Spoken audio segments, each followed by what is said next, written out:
Hello everyone. आज कुशमंत्री ज़िंदगी की आपके सामने माही चौथ यानी माह महीने की चतुर्थी को जो व्रत किया जाता है उसकी कथा सुनाती है। इस व्रत के दिन महिलाएं तिल और गुड़ का मिला के तिलकुटा बनाती हैं, गणेश जी को चौथ माता को भोग लगाती हैं, कहानी सुनती हैं, व्रत रखती हैं और रात को चंद्रमा को देखकर अपना व्रत पूरा करती हैं।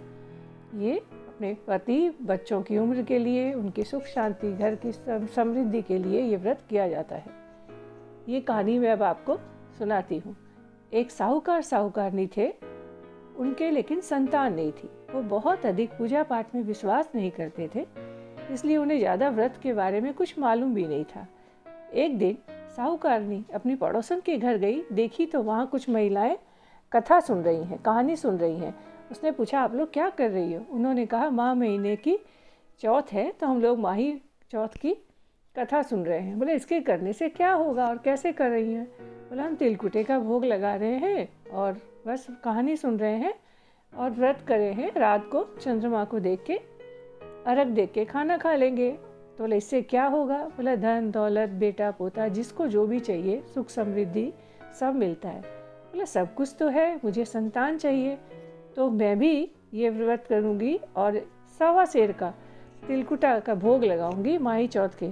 अगर मुझे पता चले कि मैं माँ बनने वाली हूँ, उसी दिन लगा दूंगी। फिर क्या था, कुछ ही दिन बाद महिला को पता चला कि वो माँ बनने वाली हैं। उन्होंने साहूकार से कहा और दोनों कहते हैं कि अरे अभी तो जस्ट पता चला है कि बच्चा होने वाला है। जिस दिन संतान हो जाएगी, बस उसके कुछ ही दिन बाद तुरंत हम लोग 2.5 सेर का भोग लगा देंगे, 2.5 सेर के तिलकुटे का। संतान हो गई, लड़के की प्राप्ति हुई। फिर दोनों ने तय किया कि अरे अभी क्या, ये जब इसकी शादी होगी ना, उस समय हम लोग 1.25 मन का तिलकुटा बनाएंगे और भोग लगाएंगे। शादी का दिन तय हो गया, लड़के के फेरे भी होने लग गए। तब तक साहूकारनी को ये याद नहीं आया, ना ही उन्होंने उचित समझा कि कम से कम तिलकुटे का भोग जो बोला है 1.25 मन का, वो तो लगाएं। चौथ गणेश ने आपस में बात की कि अरे ये तो विचित्र प्राणी है, हमने थोड़ी मांगा था, हमने थोड़ी कहा था कि भाई हमें भोग लगाना। 1.25 सेर से शुरू करते करते 1.25 मन तक पहुंच गए, फेरे होने लग गए। लेकिन इन्हें तो ये तो हम याद ही नहीं कर रहे। इन्हें तो एक बार सबक तो सिखाना चाहिए जो याद रहे कि ऐसे झूठे वादे नहीं करें।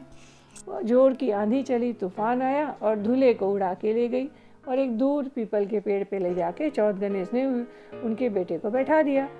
फिर क्या था, हाहाकार मच गई। अब जो जिससे शादी हो रही थी वो न कंवारी रही न शादीशुदा, बस अपने पीहर चली गई। और बस थोड़े दिन ऐसे ही खोजते रहे, दूल्हा नहीं मिला, दूल्हा नहीं मिला, कहाँ गया लड़का, परेशान। तो जब इसके बाद जब गणगौर आई तो वो लड़की गणगौर पूजने दूब लेने अपनी सहेलियों के साथ जब खेत के पास जाती तो ऊपर पीपल के पेड़ पे से सेहरा बांधे हुए एक लड़का बोलता, अरे मेरी अधब्याई दुल्हन दूब ले जा।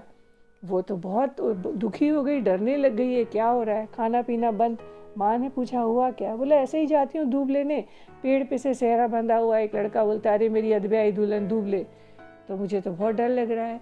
माँ जाके देखती है तो अरे तो कंवर साहब है। उन्होंने बोला, अरे आप वहाँ पीपल पे बैठे हो और हमारी बेटी ना कंवारी रही ना शादीशुदा, उतरिए, चलिए फेरे पूरे करिए और लेके जाइए अपनी दुल्हन को। बोला, मैं कैसे उतरूँ, मुझे तो चौथ माता ने बांध रखा है, मैं तो बंधक हूँ उनका। बोला, क्यों बंधक क्यों है? बोला, मेरे माता पिता जब मैं होने वाला था तब से बोले जा रहे हैं तिलकुटा करेंगे, तिलकुटा करेंगे। 1.25 मन तक पहुँच गए और अभी तक किया नहीं, इसलिए चौथ गणेश ने मुझे यहाँ बैठा दिया। वो लोग दौड़े दौड़े उस लड़के के माता पिता के पास गए, साहूकारनी के पास। उन्होंने कहा, हाँ भाई बोला तो था, अरे अरे बड़ी भूल हो गई। लड़की वाले ने चौथ गणेश से प्रार्थना की, लड़के वालों ने प्रार्थना की कि हम 2.5 मन का तिलकुटा का करेंगे, बस इनकी शादी होते ही आप दूल्हे को लौटाइए। दूल्हा तुरंत आया, दोनों की धूमधाम से शादी हुई और शादी के बहुत जल्द बाद ही उन्होंने, दोनों परिवारों ने 2.5 मन का तिलकुटे का भोग लगाया। पूरी नगरी में उसको सबको बांटा और सबसे कहा कि सभी महिलाएं सब 12 चौथ के व्रत करें, 12 नहीं तो 6 करें, 6 नहीं तो 4, 4 नहीं तो 2 जरूर करें।